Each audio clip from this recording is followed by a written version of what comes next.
In this episode of the On.NET Show, we're going to have Phillip Carter joining us again, and he's going to tell us all about building web applications with the F# programming language.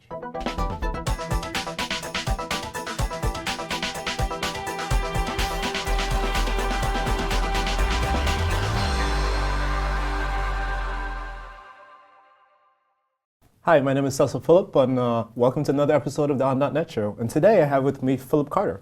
How you doing, Phillip? Hey, how's it going? I'm doing pretty well. Doing pretty good, man. So you're here today to talk to us a little bit about F#, and not only just F#, but F# web development, right? Yep. Yeah, exactly. Last time I was here, I talked a little bit about some of the new stuff that's coming along for F#, like language-wise, and showed some of the stuff in the tools, specifically for Visual Studio. But there's a lot more than just F# inside of Visual Studio. Right. And in particular, F# on .NET Core has a lot of options for doing web-based programming, especially for web APIs. And I personally think it's a really great fit for that. So I wanted to go over like some of the different options that you have available. Sure, sounds pretty good. And you had some slides too that you want us to take a look at. Yeah, absolutely. So there's numerous options for web programming with F# on .NET Core. Like you can even just do a console app that has HTTP listener and just listens on a port or something like that. But there's sort of 5 main ones, I think. There's ASP.NET Core MVC, which any C# ASP.NET programmer should understand already, basically. Right. There's Giraffe, which is sort of like, so ASP.NET Core is like more of a low-level thing, and MVC is a framework on top of it. Well, Giraffe is like a functional library on top of that lower-level thing. So it's very similar to MVC, but it's functional instead of object-oriented. Okay. And it's actually derived from Suave, which I'll talk about as well, which is Suave is something that came before all of this.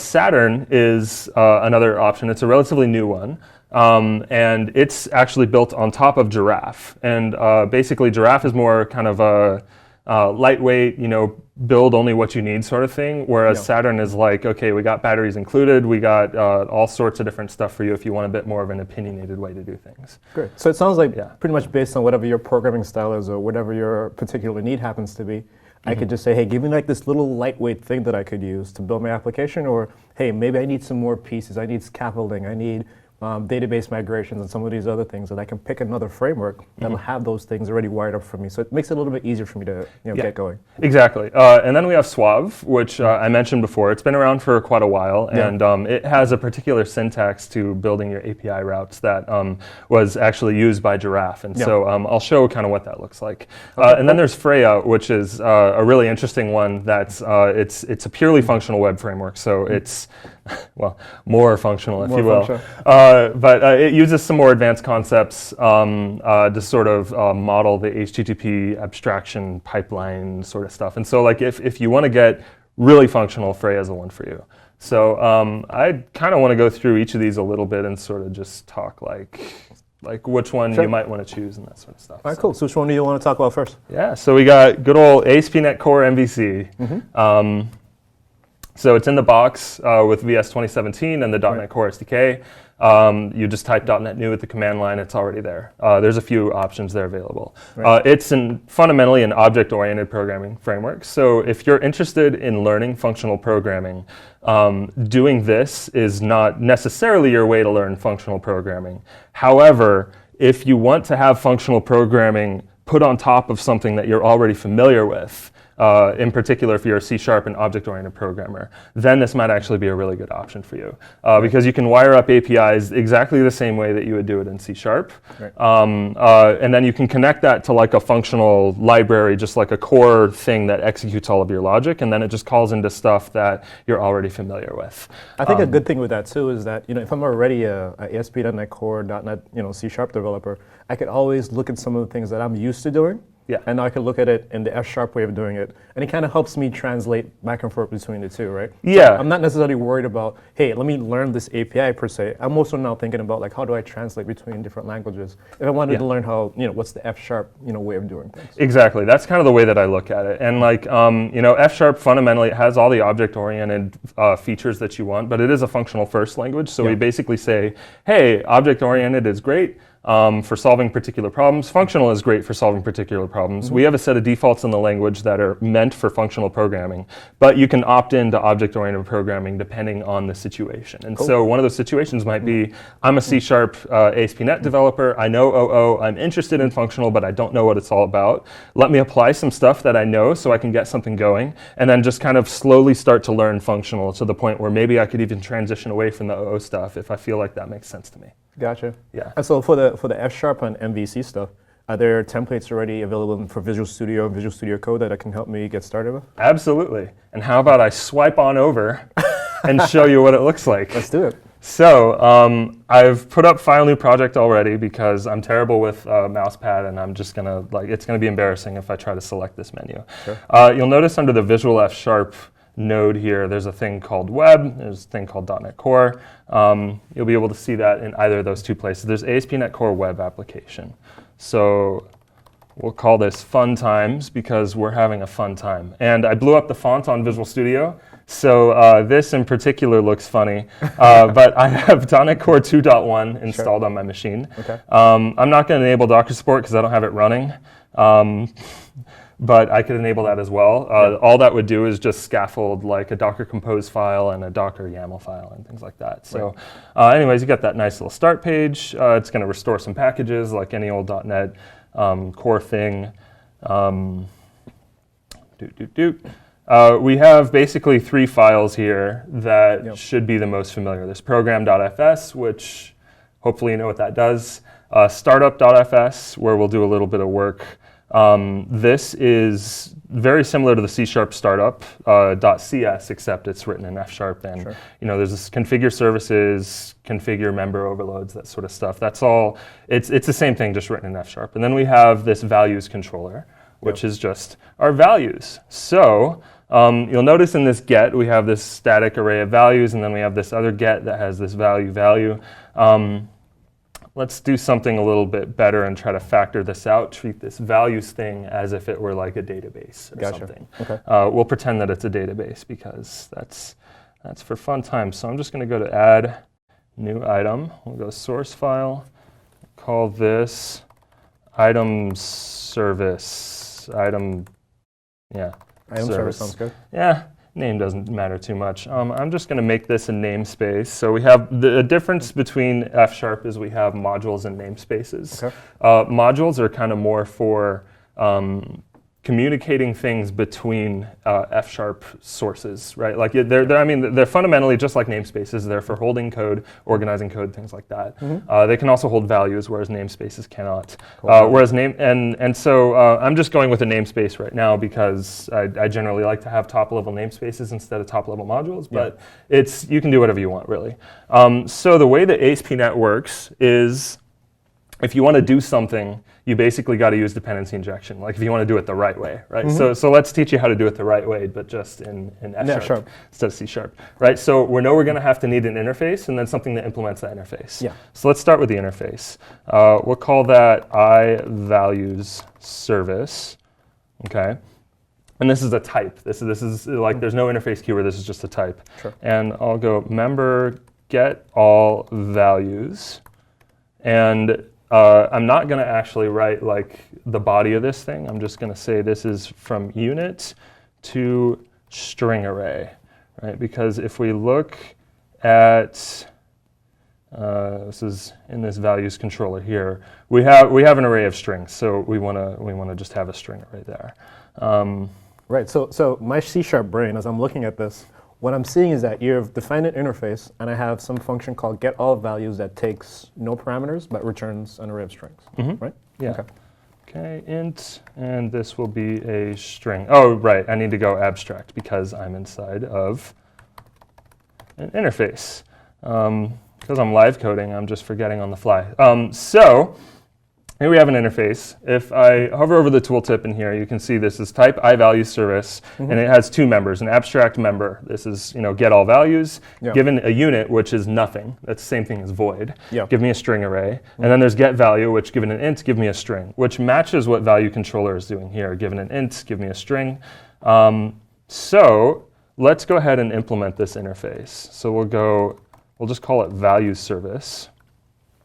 Okay, and so to implement it, I'm going to have to go interface iValueService with, and notice how I did this double underscore thing. I could go this dot, I could go x dot, I could name it whatever I want. That's if I want to refer to the actual this, I need to give it a name. But because I'm not going to do that, I can just go with the double underscore, which is basically a way of saying, hey, this is a member, it's defined on this type, but I don't really care what the name of it is because I don't need to access something on myself. Got it. Okay. So we'll go get all values, and that's right, we need an actual set of values. So we'll just take this out. We'll just borrow some values from the other one. Exactly. This is our values database, which I don't know if you would actually want to do that in real code, but you know. Okay, so. So is values database now I guess a field or a property? Yeah, well, so this is just a let-bound value inside of a class. So we have these let bindings, which are very similar to just, you know, hey, here, well, it's similar to var, except they're immutable. But they can also be defined inside of classes. And when they're defined inside of classes, they're private. So I'm not going to be able to access this outside. Like when I've instantiated a value service, I'm not going to be able to go .valuesDB. This is just hidden by default. So this is just like a nice convenience for how you could scope some of your values. Exactly. It's similar to a field. And so you notice I still have a compiler error because I haven't implemented getValue. So I'm going to go ahead and do that. And getValue takes in an int. So we'll call that index, and we'll give it a type annotation of int, which is actually optional, but I'm choosing to do that anyways. So we'll take values. So basically, depending on what's passed in, we may not necessarily have a guarantee that this is going to exist inside of this database.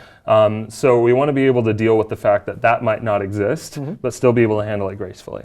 So I'll go let results equal valuesDB, and I'm going to use this pipe operator. This is similar to like PowerShell pipes or Unix pipes. I'm going to pipe this into a function, and this function is going to be called array.tryItem. And I'm just going to pass in index as my index. And so if you hover over tryItem, tries to find the nth element in the array, returns none if index is negative or if the input array does not contain enough elements. Right? So if I hover over result, you'll see that it's not a string, but it's a string option. Right? But the signature of getValue is a string, so I need to find a way to convert this string option into a string. Well, this is where the magic of F# starts to appear. I'm now forced to deal with the fact that I may not actually have what I'm looking for. Right?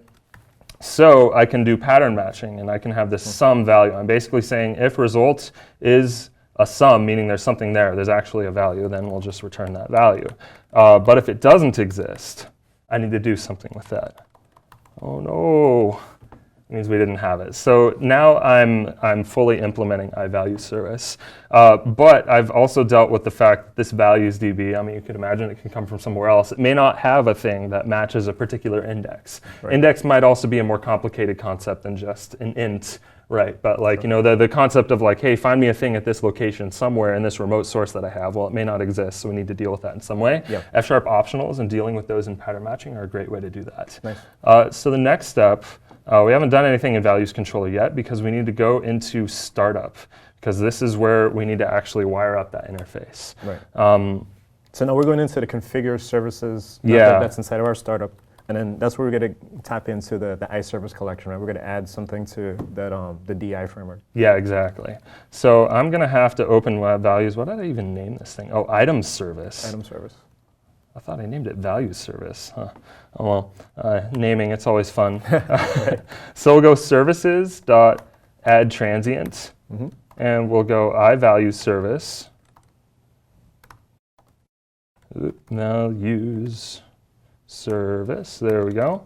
And we're going to pipe this into ignore. So this is something that you notice you don't have to do in C#, but you have to do in F#, because configure services returns a unit, meaning nothing, but add transient returns an iService collection. In C#, that just gets implicitly discarded. But in F# it doesn't, because we're very strict about the whole, hey, if you're calling a thing that returns a thing, You want to do something with yeah, it. you should do something with it. Now, if you literally want to do nothing with it, then you can put it into the ignore function. The ignore function just says, oh, you gave me a thing. Cool, moving on. Great. So now that we've hooked that up in there, we now need to do the final thing where we'll go into the actual values controller, and we'll go service, I guess that's what I'm going to name it, open item service, and this will be iValues service. Okay, so I now have an actual iValues service that the DI framework is going to throw in here. And so in this case, we'll go let values equals service.getAllValues. And right here, we'll go let value is equal to service.getValue. And we're going to pass in this thing called ID as the index there. And you notice in the little hover tooltips, I can go to definition and stuff like that. Oh, nice. Just a nice, fun little thing that was contributed by one of our open source community members. So nice. Figured I'd call that out there. So let's just go ahead and run this real quick. So for people that have been following along, I mean, this is just kind of standard ASP.NET stuff. Like there was no crazy stuff that I had to do to get F# to be working with, the way that it would work with C#. And that's really the point, right? We want this to be something that people can use. So API values is value 1, value 2. It's what you would expect. I'll go 1, that'll give me that. We'll go 5,000. Oh no, looks like it's working. Right. So what you can imagine I could do is, maybe this item service is actually a much more complicated unit. Well, I could create perhaps a different project, and then I could reference that project from here, and then just call into it there. And that project could be in an all F# project. And then I could write all of this stuff with like accessing a data source and maybe doing some logic on it. Like I could do that all in F#, but like I can opt into that, because now that I have stuff wired up, like if I'm familiar with C# and object-oriented programming with ASP.NET MVC, I can just do this and sort of say, okay, now I'm going to factor this out, get a bit more functional, and see where that goes from there. And that's kind of what I think the real value of this is for people, especially if they're trying to learn functional programming. Right. What I really love about that point that you made is, I can have a solution, which essentially is a collection of projects, and I can have some of those projects might be F#, they might be C#, and I can kind of mix them all together to create my solution. So depending on what I want to do, I can pick the right language for the job, essentially. Yeah, exactly. But speaking of picking the right language for the job, let's talk a little bit about some more stuff that we have, because it's not just about ASP.NET MVC. There is a cornucopia, if you will, of things that you can do with F# on .NET Core. Okay. So let's talk about Giraffe a little bit. So Giraffe, well, first of all, it's got a very different logo. Okay. That's a really cool logo. I love this logo. It's super cool. It's got like the little lambda and the shape of the giraffe and stuff. Yeah, that was really well put together. So this is kind of at its heart, I like to think of it as it's functional ASP.NET Core. So whereas ASP.NET Core MVC is ASP.NET Core MVC, but it's object-oriented ASP.NET Core. This is functional ASP.NET Core, so it's a little different. It's more lightweight. Whereas MVC is a framework, it's very opinionated in the way you have to do things, right? Like I have to wire up DI if I want to use stuff. Like I have to. This is much more of a library. It's a bit more lightweight. It feels a bit more low level when you're using it. That appeals to a certain crowd of people. And so that's part of the reason why I love this is I'm actually one of those kinds of people. I like having like that real direct control over each and every little thing. And I'm assuming with that too, is you probably get a lot better performance maybe. It's hard. It depends on the workload. I think between MVC and Giraffe, they're about the same overall. Okay. It might be a little. Honestly, I haven't looked at recent benchmarks, but I know that when they were benchmarked a couple like 6 or 7 months ago, they were basically the same in terms of perf, like modulo, maybe a couple requests per second or something like that. Got it. So this uses what's known as Kleisli composition to define API routes. So few functional programmers out there, and specifically those who like category theory, I just said Kleisli composition.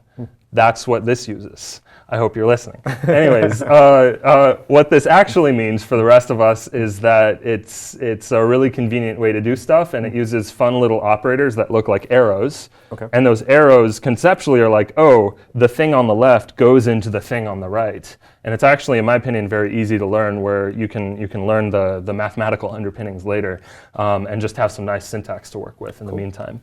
And so I think this one's recommended for people like if you already have functional programming experience, or at least a little bit, and you're not familiar with .NET or .NET Core, ASP.NET Core, or something like that, or maybe you are, but you've never really explored F# before, then this is definitely a good one to try out because it's much more functional. And so I want to show you a little bit about what that means. Cool, let's take a look at it. Yeah. Okay, so I see you're already doing this one on a different OS, right? You're doing this one now on your Mac. Right, of course I am. So if I wanted to get started with this, I already have the template installed. Giraffe.template. Yeah, something like that. You could just Google how to do it or something. But basically, you do .NET new -i or -- install, and this will install a new template such that when you type .NET new, you'll be met with a thing called Giraffe Web App. Okay. And it'll say, okay, the short name is Giraffe, the language is F#, and here are some tags. So I'll go .NET new Giraffe -h, and it'll show me some options.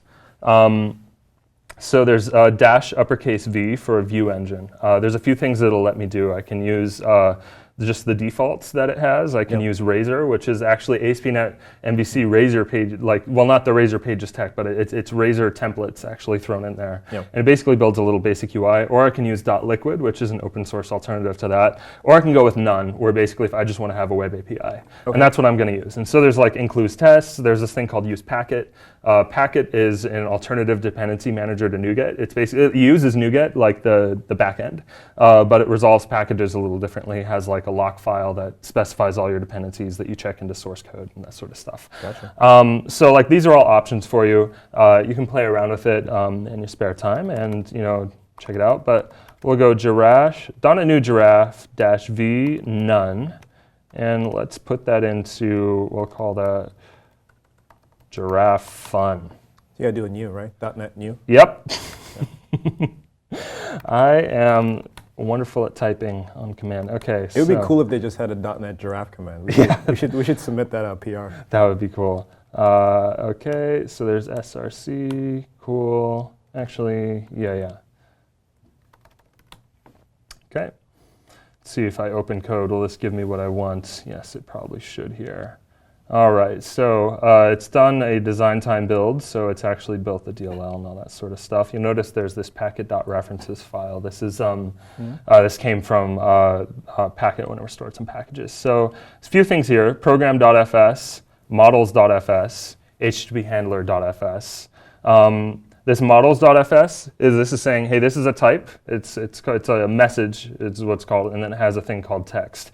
And this is basically going to model what we want to put into the HTTP pipeline as a response. Okay. So that you can have an F# type, in this case a record type, that you can basically have a strongly typed representation of what you want the output to be, and then it'll understand how to handle that under the covers. Okay. And so then let me ask you one thing about that then. Yeah. So I see there's a models file that's in there. So is this framework somewhat convention based? So do I have to put all my models in that models file? Oh, no, you could put this in any file that you want. Okay. The main thing is that it's under a namespace, giraffefun.models. And so where it's actually used, you'll notice that we're opening the giraffefun.modules namespace. And so that's where there's this let response, and we have these little brackets right here. That's creating one of these models, an instance of it called response, and then it's taking that text there. So what I want to do very briefly is just walk through. There's a bunch of stuff right here that you can just kind of ignore. When you build a real Giraffe app, you'll have to learn this, but this is just wiring up to ASP.NET Core. Sure. It's actually doing stuff very similar to how ASP.NET MVC does it. It's just, it's basically just, the goal of it is to take an error handler, in this case, if there's an actual exception that's thrown, and give it a 500. Yep. And then this thing that they call web app, which is where your actual web API routes are going to live. Another thing that I want to call out here, so this is pretty fun. Notice how I click this tab. This is the INIDE tab. I'm actually using a plugin here called INIDE F#. This is kind of the official F# plugin for Visual Studio Code, it turns it into a full-fledged IDE. Like, see there's this handle get hello function right there. I can just hit command and then click and it'll go to definition right in there. There's all sorts of really cool pieces of functionality this has. I really recommend people who are doing stuff with VS Code, like on the Mac or anywhere, really, definitely check this out. It's a really great alternative to Visual Studio. So, and is that particular just for web development with F# or just F# development in general? This for anything. I personally use both. So I use this in Visual Studio. Okay. My main solution, well, it's the F# solution itself. It's a really big one. That one's in Visual Studio. But anything that's like sort of like lightweight stuff, I always do it in VS Code first, and I do all of my F# scripting in VS Code. So F# is a scripting mode where you can create F# script files, and then you can execute them in a thing called F# Interactive, which is just an interactive REPL, basically.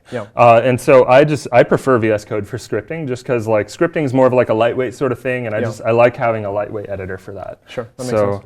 Yeah, I reckon even if you're a heavy Visual Studio user, you should definitely check this out and use both. You may find that you like one for a particular task, and so I recommend people definitely do that. So let's explain a little bit about what this is doing. Okay. Because this is very different, especially if you're familiar with C# and OO. So we have a function, it's called WebApp.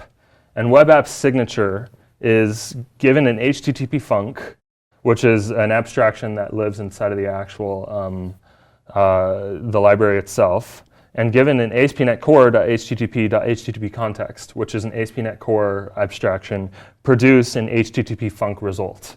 Right. So this is basically, it's important to know the signature, but in terms of like how you actually write code that does this, like new APIs, that sort of stuff, you don't really have to understand all of this, but it's definitely worth understanding that there's a particular signature here, because that's how you actually plug into things.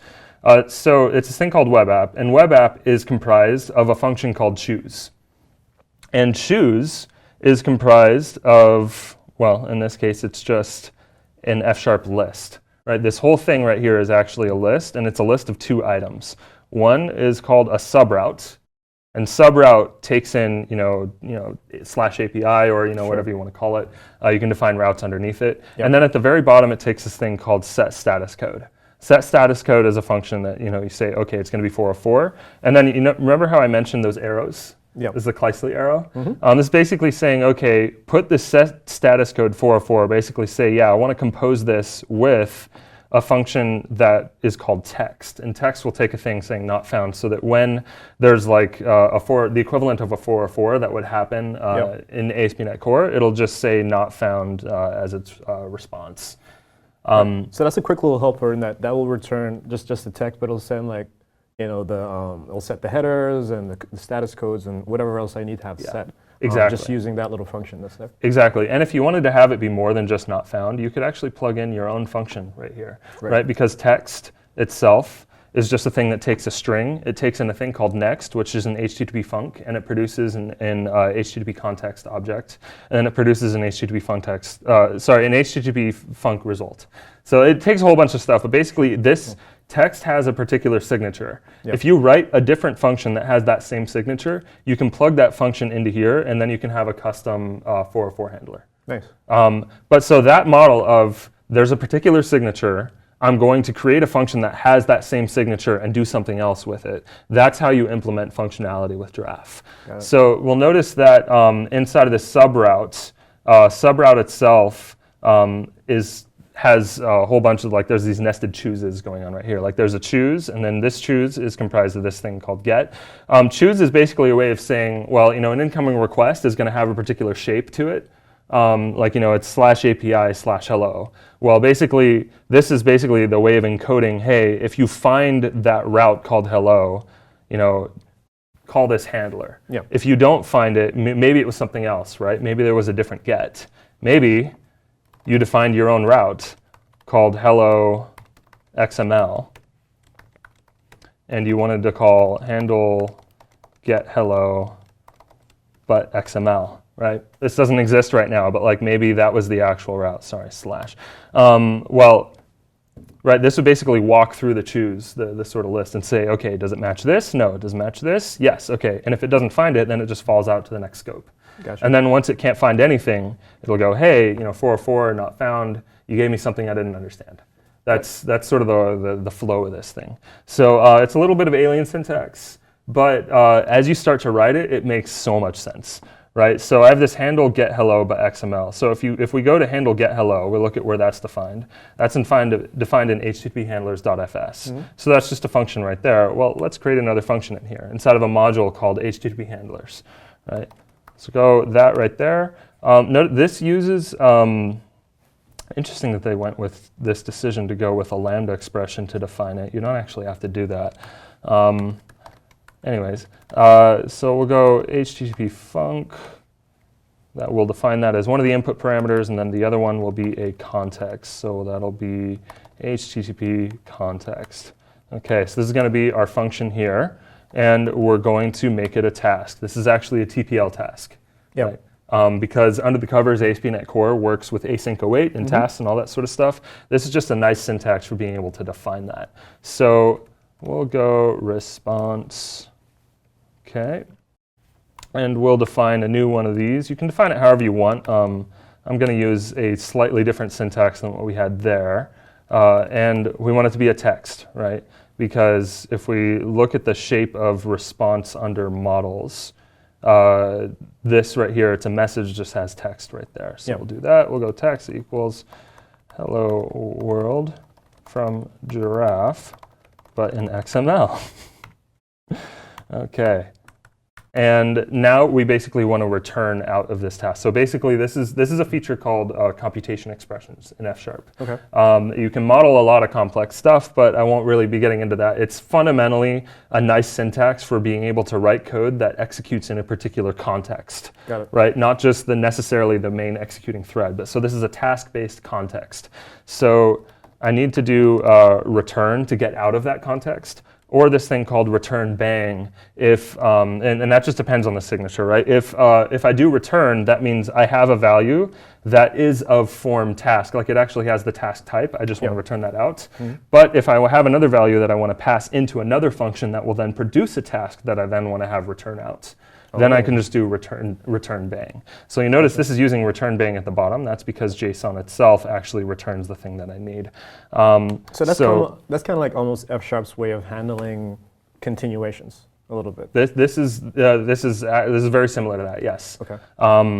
So instead of using the JSON function, I'll use the XML function because this is a helper that Giraffe has there, and we'll just go XML response next context. And notice that XML, it has, it needs a thing, and then it needs the next function, which we've already got right here. Yeah. And then it needs the context, which we already have right here. We just pass that in, and now that compiles. So you'll notice right here, I don't have the red squigglies anymore. I can go to definition, go right there, because this is just awesome editor tooling, which is just at its heart what F# is all about, in addition to being a cool functional programming language. So we'll go .NET watch run. I probably should have done that from the beginning so that I could show it executing both and then modify, but whatever. That's fine. That's fine. Okay, cool. So this is going to be on localhost 5000. Right, okay. Localhost 5000. There we go, not found because I didn't specify error. Yeah. So we know the error handler works there. We'll go API hello. And now I have some JSON, which is kind of nice. It's hello world from Giraffe. Hello, what do we name this? We named it hello XML. Hello XML. Hello XML. Okay, XML. There we go. Hello world from Giraffe, but an XML. Nice. That's So what's really interesting about this is if I wanted to add a new route, it's just, you just go here, you go route. Specify the route and just add a function. Hey there, yeah. And that's kind of what functional programming is all about, right? Just if you want a new capability, just add a new function and just compose that function with whatever the thing is you're building. Right. And so it's that easy. And because it's just a function, I can do anything I want in here. I could do I could execute some business logic. I could do a complex computation. I could hit a database. I could do anything. It doesn't matter, because all I need to do is make sure that it fits this particular signature. That it's a function. It's task-based. It's got a next function. It's got an HTTP context, and everything inside the body of this, like however I fill out this response, doesn't matter. And so that's why it's so easy to make web APIs like this, because it's super flexible. Right. So I really love Giraffe, and that flexible model. You know how I mentioned Suave kind of came before Giraffe. This is kind of where it truly borrowed from Suave, because Suave sort of pioneered this, not just the syntax. Like, they didn't just pioneer the fact that there's this thing called get, this Gleissig combinator, this choose function. Like, if you write Suave code, it looks similar to this as well. Cool. But this entire model of just, hey, I have a function, it's a really beautiful abstraction. So. Nice. Anyways, that's kind of the heart of Giraffe programming, and you can do both JSON and XML if you want. Cool. That looks pretty good. So I know we're running really low on time. So one thing I wanted to ask you about. So if I want to get started with using Giraffe, or even just web programming in general with F#, like what are some of the places you think I could go to get some of that information? Oh, absolutely. So first of all, if you already have .NET Core installed in your machine, then you already have sort of what you need, which is good. But search engines have a lot of information. Like if you just type in F# Giraffe, for example, like you'll end up like on a GitHub page that'll have everything you need. There's same thing with Saturn, Suave, Freya, all that sort of stuff. They all have excellent get started guides. I recommend that everybody check out all of them, not just one particular one, just because each has a particular thing that may speak to you personally as a developer. We're also going to be adding some documentation for this in our official docs. So if you just look for the F# docs, we're going to add that too. We just finished up a few other things there, so that hasn't made its way in there yet. Nice, pretty cool. And then again, regardless of whether I'm using Visual Studio or Visual Studio Code, whether I'm Windows or I'm on Mac or Linux, I could still get these templates. I can run them on my machine, and I could start web development with F#. Yeah, absolutely. Cool, awesome. Well, hey, thank you so much for being on the show, man. I really appreciate it. Yeah, no problem. We just learned all about creating web applications with F# on this episode of the On.NET Show.